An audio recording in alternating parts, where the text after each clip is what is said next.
this project of fixing the sewage in the rivers is going to cost more than the airport, Heinz Stadium, PNC Park, PPG, the hockey arena combined.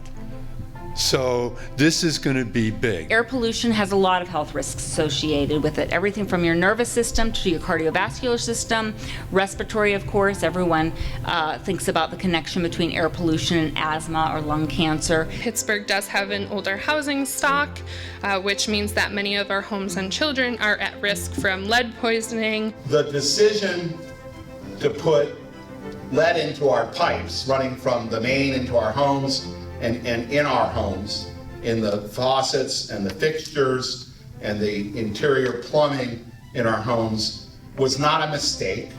It was done knowing that it was a poison, and it was led by the same industry forces that put lead into paint and that put lead into gasoline and that resisted taking lead out of paint and out of gasoline, the Lead Industry Association. Pittsburgh is worth 8 out of 171 metropolitan areas for annual particle pollution, 14 for 24-hour particle pollution, and 26 for high ozone days. 2 latest rounds of lead testing in Pennsylvania found that 17% of homes had lead levels over 15 parts per billion.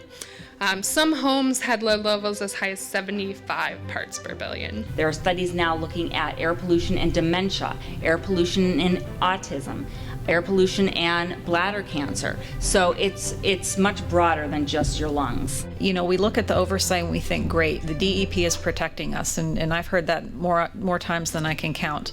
The problem is that there's a lack of funding and inspectors. The DEP, you have 70,000 wells in Pennsylvania. The DEP does not have the staff or the resources to properly oversee all those wells, and the Auditor General has confirmed that as well publicly. Allegheny County residents are twice the cancer risk of those in surrounding areas. 13 to 14% of Pittsburghers suffer from asthma compared to 8 to 10% nationwide. And most astounding is half of Pittsburgh students actually suffer from asthma. There are some public health risks associated with the process of high volume fracking, and some of these are explosions, heat exposure, toxic gases such as sulfides, air and methane pollution, water contamination, earthquakes, noise pollution, and stress, among others. You see a lot of polluting industries follow this path of least resistance by putting their power plants and waste facilities in communities that don't have that economic or political voice. So you see a lot of vulnerable communities suffering from different health disparities in this sense. PWSA has just recently sent out a letter that there are 22 parts per billion of lead in our drinking water, so that affects our community. But in addition to just the lead in our drinking water, we have, from all that abandoned houses that were raised that had lead paint and lead pipes, they weren't raised properly and they were just filled over, so there's lead contaminants in our soil too, which impacts our ability to work with the students, because we were set to do a living lab right next to the Westinghouse High School with hands-on demonstration of solar panels, wind turbine, geothermal, bioswales, green infrastructure, so that we could partner with the science teachers at Westinghouse High School.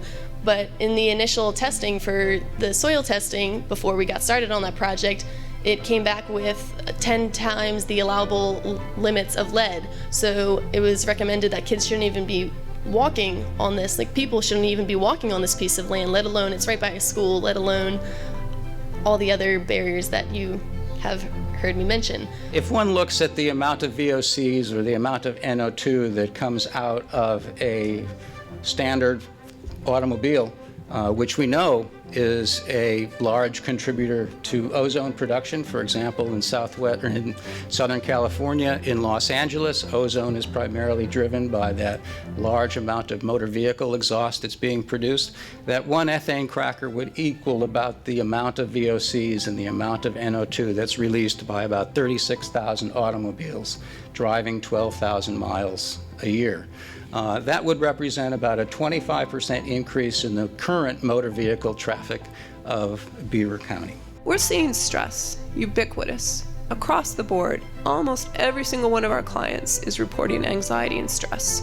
And I might point out that I think air pollution may be linked to that. We care because people and companies may choose not to move to the Pittsburgh region because of our air pollution and other environmental conditions. Young people who go to one of our great universities may decide they don't want to stay in our region. That might be one of the deciding factors because of our air quality and other environmental conditions.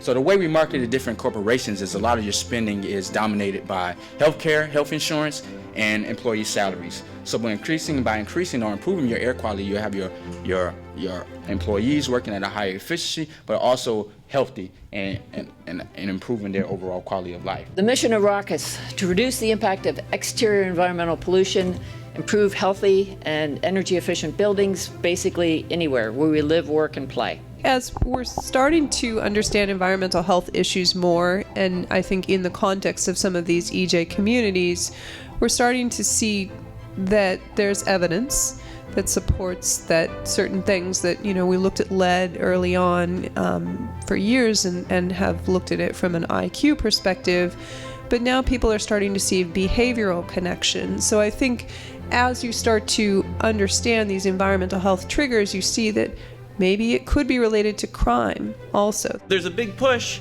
for some people call it citizen science. Some think of this more as like a smart city, sort of connected city problem.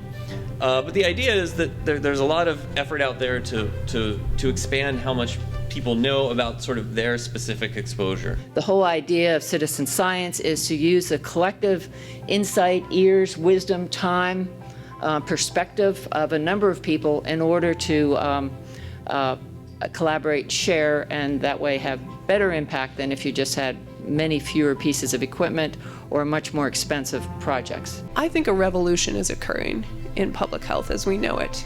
And I think that citizen science can learn from this, can learn from what we're seeing with fracking, bring it back to the cities, bring it out to the rural areas, and start to get control back for how people engage with their public health, engage with their personal health, and engage with their community health. By empowering the community, raising their green IQ, and raising their knowledge of all these topics, we hope to change the current trajectory and story of what Homewood is into something that is thriving and regenerative and healthy and just for all.